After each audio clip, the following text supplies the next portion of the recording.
Mr. Ragnar, welcome to CGTN. It's a pleasure to see you. Well, thank you very much. You arrived in China 1975, only a couple of years from the reform and opening up policy started. When you reflect back on that experience, you said people had simple lives, but they were happy. They smiled a lot. What were your first impressions of the Chinese people when you arrived, and how did things change with reform and opening up happening? Well, first impressions are like that. They are overwhelming. We came by a train. We were very tired, 2 Icelandic students. We are coming into Beijing station from Guangzhou. Is somebody gonna wait for us or be there? I was not sure, but we had a long time on the way, and I asked the travel agency that sold us the tickets, maybe they could contact someone in Beijing that might receive us. I didn't know which school I was going to, because the Chinese embassy didn't know. So I was a bit worried. How do they recognize us? I mean, there's so many people, completely crowded, but there were no other foreigners, of course. And a person comes to us and say, "Are you the Icelandic students?" And we say, "Yeah." And we didn't expect any Icelandic students this year. "You're welcome." And then he continued and he said, "Well, we thought there were some Icelandic, we were expecting Icelandic students last year, and they didn't come. But now you're here." You were a year late. Well, it sounded a little bit like that, but we didn't know that. Then he said, "Well, the school has already started, and we don't have any teachers for you yet, but we'll find something out of that." Okay. The idea that China was a well-organized society and everybody knew what everybody else was doing, that was out of the window. That was one of the impressions. But then basically, I've been asked so often about this, what surprised me the most.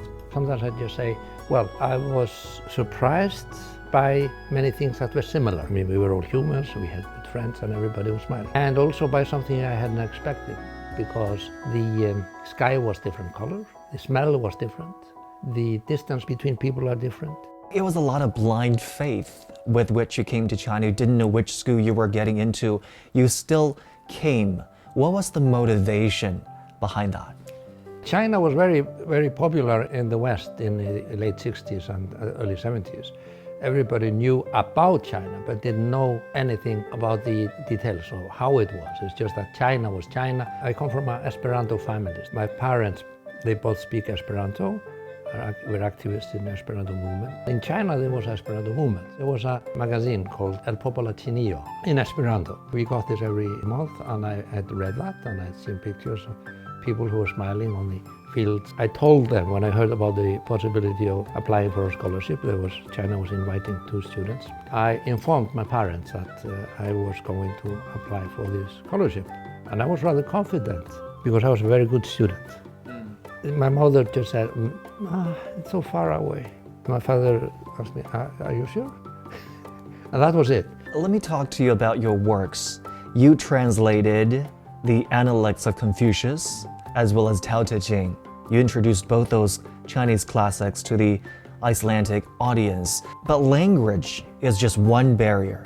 A lot of times, so much is lost in translation, not just because of the language barrier, but because of the cultural differences and the philosophical divides that stand in the way. How did you approach these challenges in the translation of those works? Gradually, I realized that the conceptual system between our culture, Icelandic culture, and the Western culture, and the Chinese culture, they don't match, they are different.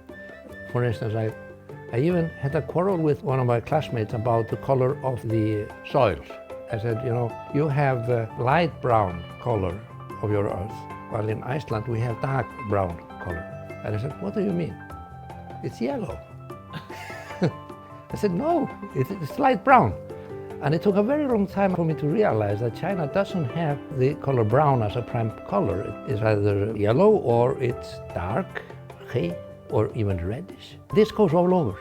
Everything is different. Eventually, when I was studying, in Peking University, Western philosophy, a lot of it Marxist, but also Hegelian. Every time we were discussing something, they would drift into discussing something in ancient Chinese history. And then they would quote some obscure ancient philosophers. I thought they were obscure. They were not obscure for the Chinese. And gradually I realized they really thought about things always in historical context. I realized if I wanted to understand this society, I had to study Confucianism.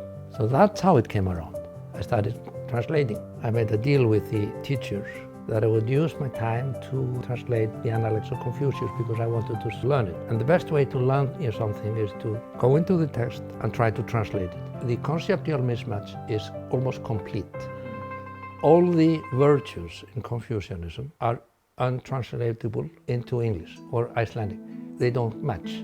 They're not the same. Our culture is Christian. We have some commandments about what you should not do. Confucianism, sin, is one of the principal concepts. When I was translating that, like 10 years later, I realized that it doesn't mean believe, it means trust. And it's based on experience. And it's the same about all the other Chinese ethics or moralities. Was it fun to stumble upon all of these very different meanings? Sometimes they cannot be directly translated. Or was it more of an obstacle? Was it frustrating for you that it was so difficult to bring this part of the Chinese culture to a very Western audience? I don't find difficulties frustrating. I love them.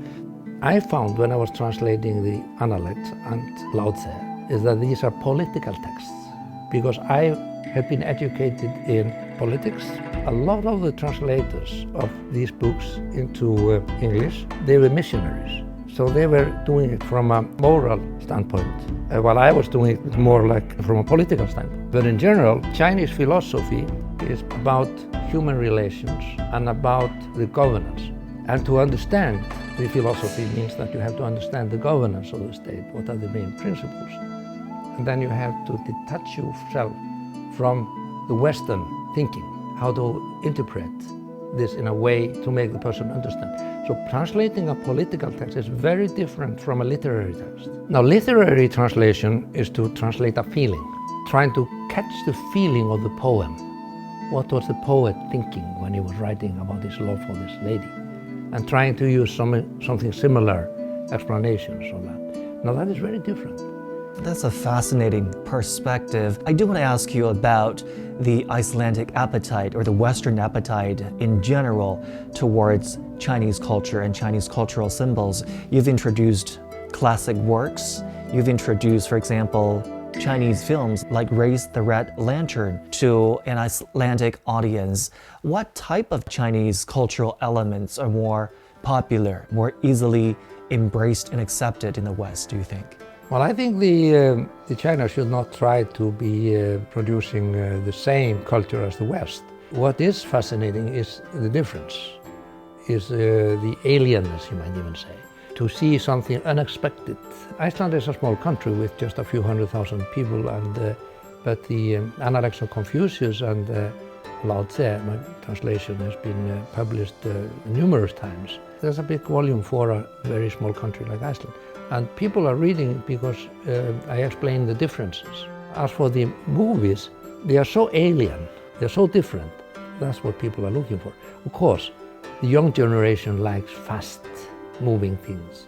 China has a lot of martial arts. The young people like the martial arts. And there's a lot of magic in the martial arts. They are so good that they can make the wind blow in the other direction and they can walk on the water. If somebody comes up to you and say, why do you become a sinologist? What does sinology do? What good does sinology offer to the rest of the world? I'm very curious to hear your answer to that. It's because I'm old. It's because I have a lot of experience. What is a sinologist? You know? Now I understand it as someone who is well interpreting the Chinese culture and the Chinese civilization. It's somebody who is building a bridge, making those civilizations understand each other. So the purpose is cooperation, working together. I'm an extreme pacifist. I really distaste violence. I think it's high time for nations of the world to solve these problems peacefully, not with violence. But today, I think we're coming into an era when we will actually enter peaceful cooperation between nations. It doesn't look like that with the war in Ukraine, Israel, but I think it's coming to that point.